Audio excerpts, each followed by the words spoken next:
You are listening to Shameless Stories. This is Nicola Humber, founder of the Unbound Press, publishing imprint for magical unbound women and proud sponsor of this podcast. So, for those of you who aren't aware, I am turning Shameless Stories into a book. It's going to be a beautiful compendium of shame stories, but from a place of power. It's going to be a bit similar to this book, Wake Up Mother. You can still buy this, by the way. It's a bit like a sandwich, so we'll talk a lot about the origins of shame, where it came from, what it means to be shameless, and then we will be including a series of stories from amazing authors around shame and connections to various emotions. And at the back of the book, because I love a sandwich, we will provide some guidance, some insights, and some journaling exercises to help move people through shame. Basically, the whole goal is to help people celebrate living shamelessly. And if you would like to be involved, I am taking applications for inclusion right now. Oh, hello everybody, and welcome to another episode of the Shameless Stories podcast, the podcast that shines the light on things that could be perceived as shameful, but actually they are the key to our freedom. And I'm really excited to introduce my next guest, the Joy Queen, Cat Googe. Hi. And I did the thing that I always do. I have the podcast before the podcast. So I'm hoping we've saved some of the juice for you guys. Oh, there's plenty more juice. Fuck yeah. So, Kat, please do tell our listeners, our viewers, what you do and why you're the Joy Queen. I can't even speak today. Sorry. But it's all good. It's all good. I know exactly what you mean. So yes, I have claimed and owned the title, the Joy Queen, which in itself is an interesting thing because I wouldn't have done that a few years back because I'd be like, oh, who am I to like say I'm the Joy Queen? Like particularly putting the, which we were talking about before recording. I was like, no, it is the Joy Queen. Yeah. I stumbled across the title, so I will go back, but in terms of the title, someone a few years ago said to me, oh, you're the Queen of Joy. And I'd spent all this kind of time having left teaching and starting this business going, oh, who am I? What am I? And tried all these different titles and none of them kind of like fit. And I was trying to be this thing. And I was like, oh, fuck, I'm the Joy Queen. I'm just going to have that then. Do you know what I mean? You know, and like it makes me smile. And every time I share what I share, I'm like, this is for, you know, everyone else to be their own queens of joy, right? It's like this is a title for everyone's here to claim. So yeah, I can't remember your question actually, apart from the Joy Queen. Sorry. No, it's fine. It's just about like letting people know who you are. And yes. Like, I mean, we've met quite a few times now at various spiritual events where you're in your element, the laughter yoga. Yes. Just like I stumbled on that once on a retreat where a friend of mine had experienced it, and we were sitting there was a circle of women, we'd been drinking a little bit of red wine, and my friend's like, oh, have you ever tried laughter yoga? And we were just, it felt ridiculous. Yeah.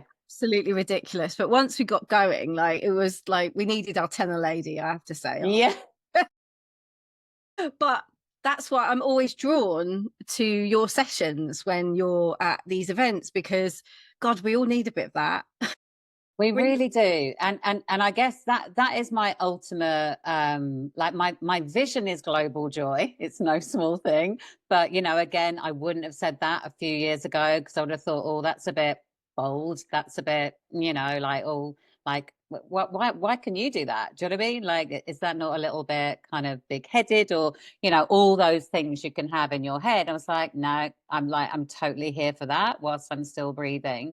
And like the mission around that is, I just think so often we kind of wait for it. And there's a real danger with waiting, because as anybody listening to this will know, like, life delivers many different things and we never know what it's going to deliver. So my big kind of like mission with the vision is like, let's like really be intentional about it right here, right now, and not wait for it to happen. Because otherwise what we're doing is we're like saying, oh, well, when I will feel joy. When this happens, then it will be a joyful moment. And like, we're making it so conditional, and quite often based on maybe other people, or meeting certain criteria, quite often set by ourselves, right? Because we're probably our harshest, We'll have fun. harshest critic, and all the things, and judgment, and I really, really, really, really believe that, I just want everyone to make the most of their dance on this planet. That's my key thing. And I don't want them to get to that end of life, whenever that is, and go, oh shit, I wish I had. And because people, like anyone that speaks about that end of their years, they don't sit there and wish for loads of those things that people are making joy conditional of. It is about relationships. It's about time. It's about experiences. And I'm getting little goosies as I say that, because like, that is why we're here, and we do need certain things for for us to, like, sustain what we want to do and all the things. But essentially there's these raw ingredients that are pure joy, and we can self-limit because we put these conditions up to almost barricade it from ourselves. Yeah, we do. And well, we were talking about this off camera, about how the word joy does have a little bit of shame attached to it in respect, because it's almost like we're not, it's like as you grow up, you're like, oh, joy is the last thing on your mind. You're trying to navigate life, and it kind of disappears. And like you say, it becomes conditional. It becomes, you will have fun. I've spent money. We're going to go out for the day and we're going to have fun. Or else. It does come with that, like, attachment to outcome situation. And yeah. Do you know what I think it is? I think a lot of people go, joy equals perfection. And if I'm not perfect, and if my life isn't perfect, and if I've done these things that make me feel a bit shit about myself, or I have this narrative that makes me feel a bit then I can't have joy, because joy is perfect. And that simply isn't true. That's just something we've sold ourselves to, like, remove it. And it's like, is like, it is a very simplistic thing. And I think so often we want it to be the big shebang, the big show. And that's where we, like you're saying, like, the day out has to be like this. And it's like, I think joy and perfectionism, or joy is perfect, is where people can sit with it. And so then it's removed because of maybe past experiences, or some decisions they've made that made them, like, judge themselves as not good enough, or not worthy, or whatever that inner voice likes to jump up and say, uninvited quite often. That is a theme through a lot of the pods that I've done on, in that, there is this not enoughness. There is this, who am I to be, like you said yourself, who am I to wear the joy crown? You know what I mean? We all need to wear the joy crown, really. And I think the fact that you're leading the way is just fantastic. What I want to pull on the thread that you mentioned, like, there was a few years ago that you would never have even dreamed of calling yourself the Joy Queen. Dig into that a little bit.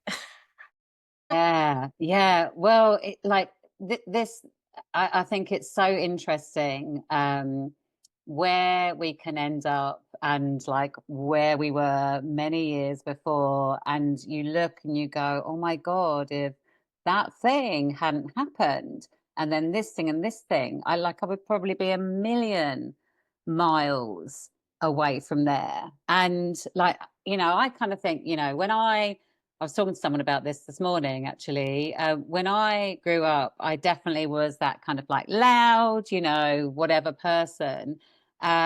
Not necessarily confident though, and certainly on many occasions not believing in myself. I remember I used to have this crippling thing where I would go. I mean, we were drinking in the pubs quite young, so I'm going back when I was about 14 or something. But it was the 80s. But I'd go into the pub and someone would speak to me, and I would go absolutely crimson because I would just feel full of anxiety. And it's really interesting to me to think of that person then to who I am now. But I was full of a lot of judgment of myself, a lot of questioning of my worth. So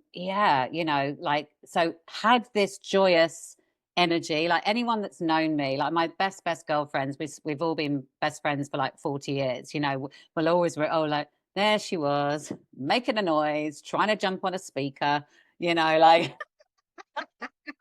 so I was always this loud party girl, but there was this part inside that really didn't freaking love herself, and really didn't I love myself hard now, I feel no shame in shouting that anywhere from the rooftops, and saying that I think I'm brilliant at what I do. I just couldn't have done that many years before. And there's lots of different reasons why, but the key reason really was there was a shift in my family. So my family grew up like loads of fun.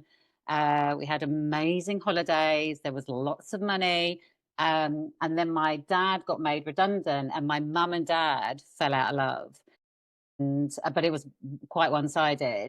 And they had a very, very acrimonious divorce when I was 15, and then and parted. And there was a lot of upset around that, deciding who to live with, court battles, all sorts of different things. And what my mom then did as well is she hit the booze. So even though it was her choice to go, she hit the booze, and booze was not her friend.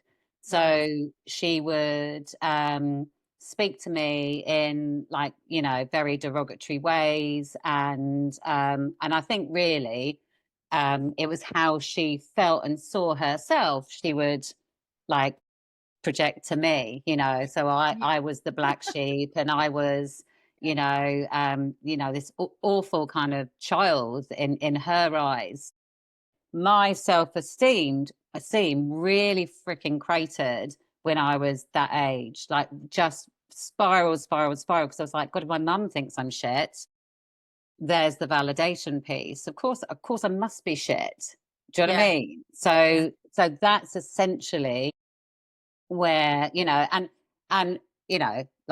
probably the bottom line is around that. Of course she didn't feel that, right? She was someone who was in her own kind of trauma from her past and all the things. But what I really do know is we can have really, really shit, horrible times, and we can have a lot of, because those teen years for me, lots of not very nice things happened. Inconsequently, they just happened, as life can. And I carried more trauma. But what I do know is if you can go in and heal and allow yourself to be held and supported and healed, then yes, you can then end up in this space that I am in now, and if I hadn't made these choices to heal and to not feel like shit for oh gosh, I had a drunken mum, I chose to stop speaking to her 17 years ago. Do I carry shame for that? No, I don't, because I've healed around it. So I think it's really important that, you know, we can have these awful things. You know, lots of people, they want like two parents and it to be as perfect as possible. And of course we do, you know, but shit can happen and it's okay for that happen. It's like how we then decide to like navigate and respond to that. Does that make me a really awful person, a terrible daughter? No, it doesn't. It just means my life just ended up a little bit differently to how I would like to write it out. That's Yeah. what it is, you know? Yeah, and I guess, you know, that's, I mean, thank you for sharing that with me, because I resonate on so many levels, actually. My parents also divorced around that sort of time, so I feel Right. that. And I guess, like, given that our ages, it was a relatively new thing. It didn't Mm. really happen. It was still the 80s. You were still, parents were still supposed to stay together. Um, Yeah. so I hear you on all that. It was that era, I think. Uh, Yeah, yeah, and I think my decision to not see my mum 17 years ago, to make that final severage, which I haven't reconnected, you know, like that again, that is not a typical path that people take where there's been, say, a narcissistic parent that has, you know, like not spoken to you in the way that, you know, you would like in a parent child or any kind of relationship, really, actually, regardless of it being parent child. Just, you know, you expect that there to be kindness and love. It isn't the dumb thing, you know, and the reason why people don't do it is because it isn't the dumb thing. And, you know, will people judge you and go, oh, what kind of person does that, you know? Or the kind of person that chooses herself. yeah. That's the And kind of and it, person that does that. and again, you know, that's pushing through that shame piece, because so many people would rather suffer than experience the judgment and shame that could come with that. Absolutely. Absolutely. You know, because it isn't unusual. Well, I say, like, you know, there are many stories of people having difficulties with a parent, right? That's not new news, is it? And people navigate it in many different ways. I think what is less usual is the decision that enough is enough, and we don't go there anymore because of what other people might say about them, you know, and because of maybe having difficult conversations. So, you know, like in my journey with my business, whilst I might share this conversation with you, and I know lots of people might listen to it, that it isn't part of my driving force of my business, if you like, because it's like, you know, like we've done that. We worked through that. Do I hold shame around it? No, I don't. Am I happy to talk about it? Yes, I am. Do I want to make it my new story? No, I don't. No. And there's a real kind of difference with that, because like I chose and made the decision for my health, for my children's health, for their safety, for my personal safety, like for all these different reasons. And the power in it for me is that that isn't like who I'm known as in the world. Do you know what I Yeah, mean? Like cool. that's important to me. Yes, absolutely. And that, you know, and that's what, you know, sometimes I think what I see with people is the stories that they have lived and unraveled and stepped away from. That's where the power lies. Mm, That's what, you know, there will be people that may be listening to this who will be absolutely agreeing with what you're saying, and it will be magnetizing them to you because they may have experienced something very similar, and you're, you know, a few steps ahead of them in that situation. And I think so many people now are looking for the guiding lights out there that can offer a different choice.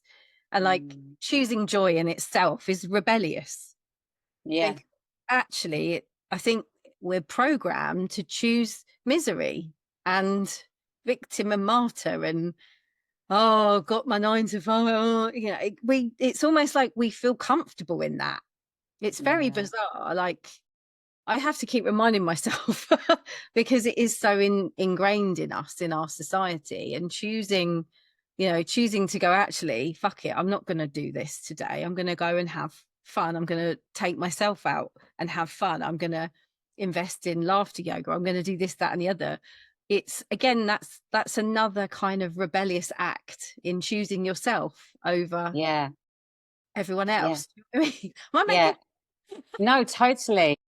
And I think where the key lies, and this obviously, it's like just what I have found personally, but I see it in others too, is you get to this space of self-validation, yeah, instead of external source, external, do you know what I mean? Like, permission from others, like being seen by, like all the things which are external validation. And that's where I got to. I was like, oh, I am the validation, because I made my worth about being about external sources, whether it be, my mom, or, then a boyfriend that I might have, or whatever.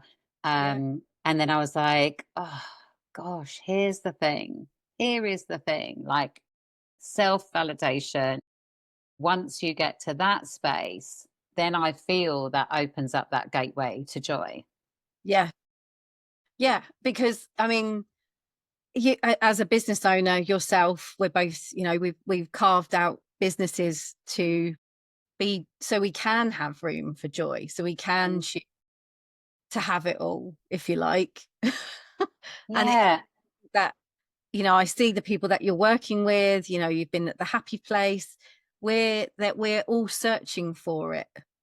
Yeah. Yeah. And I guess for me, I kind of think, yeah, and I just think we can really write ourselves off from life, from joy, from aliveness, from being here right now because of X, Y, and Z that happened, and we can become X, Y, and Z that happens, and then that's how we journey through life. And you know, like, by doing so, we miss out on a ton of life, absolute ton of life, because we're that person who had, a toxic boyfriend that did a little, or that person that had a difficult relationship with a parent, or that person who had really acrimonious divorce, or that person who, do you know what I mean? Like, we become that kind of mantle, Yeah. And we're always going to have things that happen. What I'm sharing about me, someone will go, oh yes, that clicks with me because of this thing, which is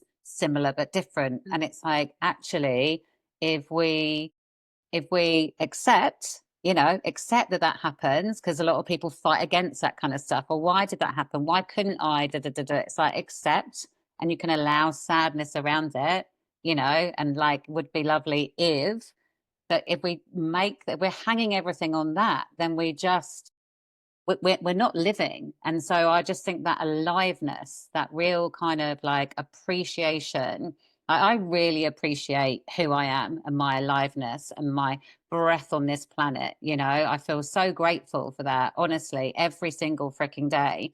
And like that, why that is, I think ultimately is because of that decision I made all those years back, to love myself regardless, to forgive myself regardless, to validate myself, and to, like, just to be me, and like, not give a fuck about it anymore. Do you know what I mean? I love that. It's so true. If anyone is listening, what would you, if you got any words of wisdom or any guidance you could give anybody that could be feeling that they've lost their joy and they need to Yeah. find their joy, how would you help people do that? Yeah, I that's what I love to do. For me, this is what I've kind of worked out from having lived a lived experience of life, like we all do, and then me looking at the learnings from that, and Yeah. then looking at how I've created my um, business, is the absolute foundational piece. When we're like, God, I'm not feeling that joy, to start looking at self-love. Like, Yeah. where are you not loving yourself? Mm-hmm. And like just explore that, invest, like, look at how you talk to yourself, look at the words that are just going around your head. We're such busy creatures in our heads. Like, I don't know what the stat is, but we have a lot of thoughts, right? So like, listen to those words. How many times are you saying to yourself, I'm rubbish at, I'm no good at, you know, like, and that, like, admonishing like behavior, which is just so easy to fall into. So I always say, if we are looking for inner joy, start with self-love, like the self-love piece. So if that's a struggle, like, you know, what's one kind thing you can do for yourself today? What's one way you can show yourself love? Like, I think choosing the words that feel okay for you. Like, people can be like, oh, self-love, how can I even get there when I look at myself? And, you know, so choose the word that feels good, but think of that one thing you can do that is kind to you, that helps you like look at yourself differently. Like, someone in my membership said to me the other day, and I was like, oh, just like, I was like, this is why I do what I do. She dropped me a voice note and she said, I'm actually liking looking at myself in the mirror. And I went, do you know what I mean? You know, because like this is available to all of us, but we don't always feel like it, right? And I totally get that. But isn't that wonderful, from like taking some small incremental steps? And I think it's really important, like small incremental, you know, like don't shove so much on ourselves. But she is looking in the mirror in a different way. And I'm like, that's everything, because how we see ourselves, that's what's important. That's the piece, isn't it? Yeah. Well, especially in the world that our children are growing up in. Yeah. Actually. Yeah. Oh, yeah. I mean, gosh, you know, like, it's huge for them, isn't it? For them to see themselves, because they're surrounded by everything through this tiny little thing in their hands. So, like, that whole self-love, self-acceptance, seeing ourselves, that is the, like, I just call it the bedrock. The bedrock is that's your foundational piece. And once you can get really, really comfy with that, you will start to feel more of the joy, you know. But the self-love piece, that really needs to be given some attention and some love to get to the joy. Yeah. I always feel joy when I talk to you. It's funny. Aww. The joy pit, like, I guess, I mean, the thing that I've really loved recently, and I'm loving the fact that because we have kids, is the way that they're being taught differently. They are being taught the growth mindset piece, but they're also, you know, they're being surrounded by films like Inside Out. Like, the minute, Yeah. I can't help but think about joy when I speak to you, because of like, and you know, and even that is really interesting, because my children have a much more of a greater understanding of emotions than perhaps we ever did. We're learning alongside them, but I'm so grateful that they understand that, you know, they're able to voice their emotions and understand that they don't like stick around, that you have to feel them and then they go, kind of thing. Yeah, yeah, because that just wasn't talked about when we were younger, was it? You know? Like, feel your emotions, accept them and let them flow. And it's like, what? I'm 40. How do I do that? Been holding on to them for so long. It's like, okay. But I think it's great that the younger generations are learning this earlier. And hopefully they won't feel that shame around expressing themselves fully. Yeah. It's great work you're doing. It really is. And you know, I love that anyway. Thank you, darling. Well, you know, I just think it's so, like, I think people can feel a bit like, oh, you know, like, there's so much going on in the world. There's a lot of darkness. And so, like, should we make time and space for joy? And I think exactly because there is this, that's why it's so important. Do you know what I mean? And I think people can think, oh, is it okay even? It's even more invitation, you know, and like there is this darkness and there is this, awful, desperate stuff going on in different parts of the world. It's like, well, I see that as an invitation to bring more light. That is a key part of what I'm here for. So it's like the more people that can access it and be their own source of it, then you will send ripples. Like I went to a school a couple of weeks ago in London, and it was an epic day, 450 kids and staff in one day doing Wow. back to back laughter yoga sessions, right? It was like 12 workshops, 9 till 4 with 2 half-an-hour breaks. And it was amazing. I was like literally buzzing. And on the way home in the train, I sat there and I was like, and it kind of hit me the enormity of like just a day like that. Because I was like, if one person shares one thing with one person, that's almost 1,000 people that have been activated in some way today. But I was like, one person might share one thing with 2 people or 3, like we don't know, right? But I was like probably 1,000 people will have felt something from me giving one day to that, which is why when schools contact me, and I have, having been a teacher for 20 years, I know timetables are screwed, budgets are screwed, like I just go, tell me what's going to work for you and let's see if we can make it happen. So that's why I will just go, right, I'll plow through a whole school and get 450 people in this energy,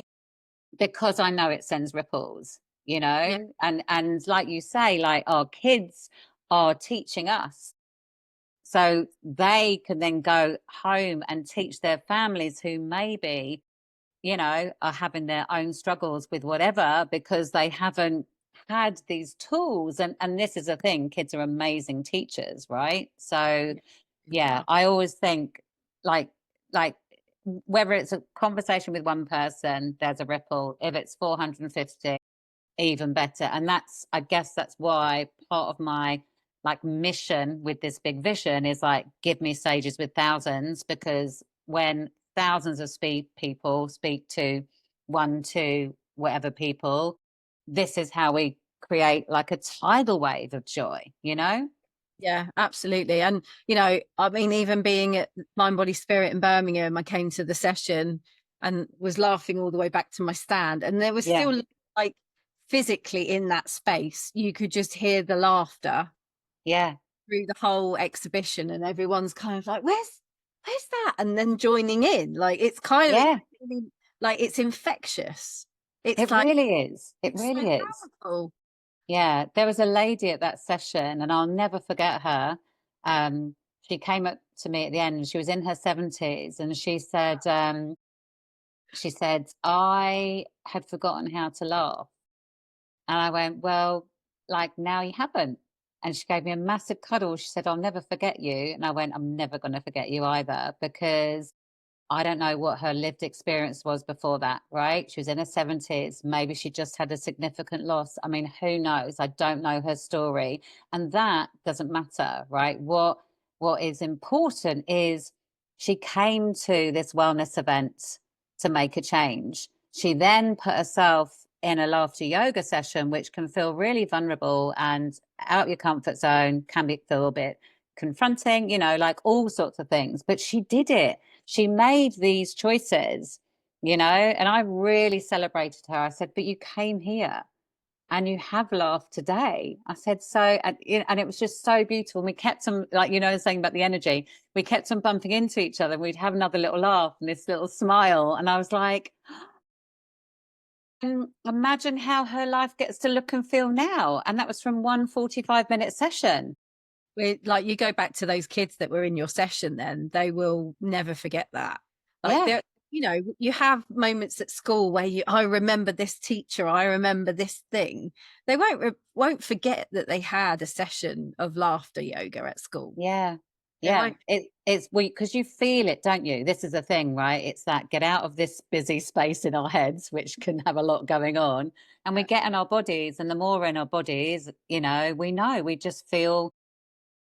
It's like that big exhale, isn't it? Oh my gosh, I feel like myself again. Like the layers start to fall off. Like you feel connected to your heart more, you know. It's like, so you feel it, so it gets in your cells, it gets in your bones, I think, you know. Yeah. Oh, Mm. it's so, and it's the most natural thing in the world, right? You don't need a device or you can just, that's what's always fascinated me about your sessions, is like you literally start by breathing and then Yeah. that's it. Like, And I it's love, always, yeah, it's always really interesting, because when people book me and stuff, they're like, what do we need? And I went, oh, and like, what, and I turn up and they go, so what else have you got? I went, it's me. And I said, and then everyone, they're going to be doing it. You know, we're like, we operate like a collective, you know. I always share that in the sessions. It's not like I am facilitating, I'm the kind of the vessel, and then, but we're all in it together. But you don't need anything. Willingness, curiosity, your laughter, you know, like that like that willingness to go there is really the prerequisite, and everything else, it's there because it's ourselves, our body. It's like what's like deep within, and we just often don't use this powerful tool as we can, you know, to make huge changes in our lives, actually. yeah. I mean, they say you either laugh or cry in a situation. I think I'm definitely choosing laughter over. Yeah. Well, like there's a similar energy, right? You know, and actually we can be deep, and laughter and tears can come, but like, you know, like what comes up, like it's ready to come up. And you know, people in my sessions, if tears have come, it's like just use that to release, because somewhere we're wearing that, aren't we? And it's playing out maybe in, you know, something not feeling right in our body, or just that feeling, you know, that heavy feeling. It's like, let that stuff out, because otherwise that's when we're not in like the vibration that we want to be in, you know. Yeah, yeah, absolutely. Oh, I could talk to you all day about this. Um, Me too. find you? How can they find you? Where are you next? Right. So I last year was very fortunate to go to a wealth of amazing festivals, and this year it gets to happen again, which is super exciting. I know. So I hang out on Insta. So come and find me on Insta, and you can get a taste and a flavor for what I do, because I'm very kind of, I do lots of audio and video and share all my events. But if you love live energy, if you love live events, festivals, that kind of thing, you can find me at Mind Body Spirit, the big retreat. Where else am I going? I'm going to be at Wellnergy. So that's a London-based one. I'm going to be at Carfest for the first time this year. I know, which feels really exciting. And there's a few more which aren't kind of like out there yet. But basically, if you love like live, um, like collective energy, like have a look at where I'm going to be this year, because like it's like it's such an amazing space to like get some incredible shifts, you know. Like someone said to me after a 20-minute session, she said it had been life changing, and I was like, whoa, okay, you know. Yeah. It's next level though, isn't it? I mean, a few years ago it was Reiki, wasn't it? And now it's much more about sound, and it's about being in your body. This is, I mean, I feel like this is a real hidden gem. I feel like Yeah. we shouted about so much. Yeah. I think in the next couple of years, laughter yoga will have absolutely come into its own. Like there's an article I read recently where um they are trialing in a London borough, prescribing laughter to patients instead of antidepressants.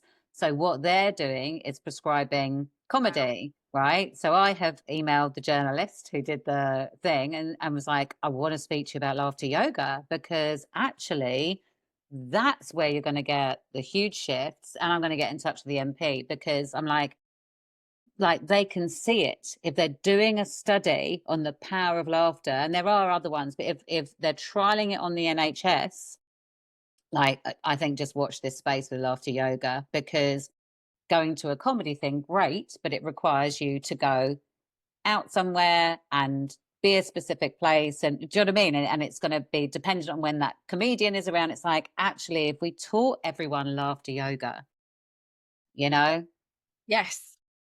Yeah. Can you imagine? we could change the world. You could change the world. You could meet your purpose. Yeah. That's what I'm here for. That's it. I think, oh my God, it's just so powerful. And I think that's what I've seen in it. I've seen as not just as a PR person, but as a mum with needing all the, needing some joy. Yeah, and like we all need to have time to shift, release, clear, otherwise everything's just builds. So like, why not do it in ways that can feel really amazing? There's many ways for us to shift stuff. We can talk about it in therapy, and we can, like, do all sorts of many different things, but laughter yoga, like, it's a different level of reconnection, I think, because there's so much fun and play and joy in it. It takes you back to who you were when you started. Yeah, it's so powerful.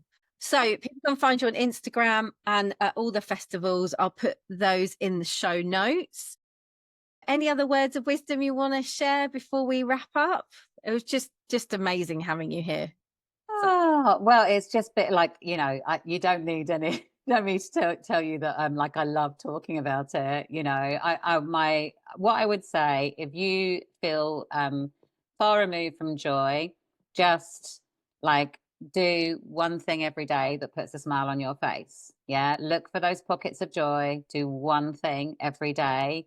And the important thing in it is notice. Because too often we do that thing and then we run on, and it's like, even if you notice like a slight little curl up in your face, or your eyes start to like sparkle a bit more, like, people's physiology changes in a laughter yoga session with me, completely changes. I can see that they're activated. So like, if you're having a struggle because life's delivering what it's delivering, be kind to yourself, love yourself, go gently, and just choose one thing. And like, something as simple as breathe in and out for 3. That can be one thing that can put a smile on your face, Well, thank you so much for coming on Shameless Stories, Cat. It's been an absolute pleasure.